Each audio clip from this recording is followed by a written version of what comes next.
Hi friends, good afternoon.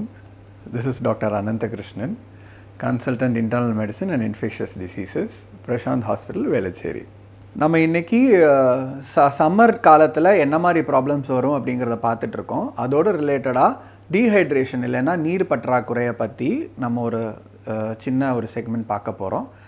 என்ன ஆகும் அப்படின்னா சம்மரில் already very dry and on top of that நம்ம எல்லாருமே வாட்டர் இன்டேக் அப்படிங்கிறது எந்த அளவுக்கு எடுத்துக்கிறோம் அப்படிங்கிறது நம்ம யாரும் ப்ராப்பராக கண்காணிக்கிறது இல்லை. ஆவரேஜாக உங்களுக்கு ஒரு நாளைக்கு if you are a very healthy individual 2.5 to 3 liters of water intake அப்படிங்கிறது தேவை. பட் இதில் எத்தனை பேர் இந்த அளவுக்கு வாட்டர் இன்டேக் எடுத்துக்கிறாங்க அப்படிங்கிறது நம்ம யாரும் நோட் பண்ணுறதில்ல. ஸ்பெஷல் டிசீசஸ் இல்லைனா ஸ்பெஷல் பாப்புலேஷன், இப்போ ஏஜ்டு ஒரு இத்தனை வயசுக்கு மேலே ஆச்சு, இல்லைனா ஆல்ரெடி ஹார்ட் ப்ராப்ளம் இருக்குது, இல்லைனா கோஎக்ஸிஸ்டிங் கிட்னி இஷ்யூஸ் இருக்குது அப்படின்னா அதுக்கு தகுந்த மாதிரி அவங்களுக்கு தேவையான வாட்டர் இன்டேக் இல்லைனா ஃப்ளூயிட் இன்டேக் இருக்கணும். இல்லை அப்படின்னா you end up dehydrated. Dehydration அப்படிங்கிற ஒரு சிம்டம்ஸ் என்னெல்லாம் இருக்கலாம்? எக்ஸ்ட்ரீமாக போச்சுன்னா we can have giddiness, தலை சுத்தல், மயக்கம், சோர்ந்து போகிறது, டயர்டாக இருக்கிறது, இந்த மாதிரியான ப்ராப்ளம்ஸ் எல்லாம் வரலாம். அதுவே நம்ம சிலவங்க லாங்காக வெளியில் ட்ராவல் பண்ணுறாங்க, பைக்கில் போகிறாங்க, இல்லைனா வெயிலே வேலை செய்கிறாங்க, அந்த மாதிரி இருக்கிறவங்க தேவையான அளவுக்கு தண்ணி எடுத்துக்கலை அப்படின்னா உங்களுக்கு சன் ஸ்ட்ரோக் அந்த மாதிரியான சிம்டம்ஸ் வரலாம்.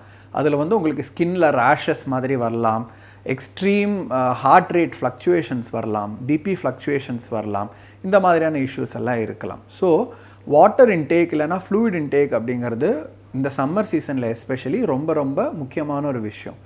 எந்த மாதிரி ஃப்ளூயிட்ஸ் எடுத்துக்கலாம் இல்லைனா எது எடுத்துக்கக்கூடாது அப்படின்னு நம்ம பார்த்தோன்னா, யூஸ்வலி ஹோம் ரிலேட்டட், அதாவது வீட்டில் நம்ம பண்ணுற மாதிரியோ இல்லைனா வீட்டில் பாயில் பண்ணி இருக்கிற வாட்டர், இல்லைனா இந்த கோகனட் வாட்டர் இளநீ அப்படிங்கிறது, இல்லைனா வீட்லேயே செய்கிற மாதிரியான பட்டர் மில்க், அதாவது இந்த நீர் மோர், அந்த மாதிரி எடுத்துக்கிறது பெட்டர்.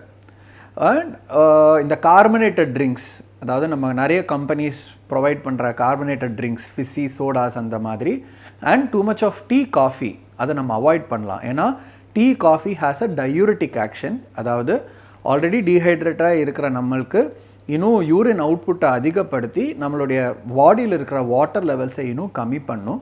அதனால் டீ, காஃபி அந்த மாதிரி வகைகளை கம்மி பண்ணிக்கிறது சம்மருக்கு நல்லது.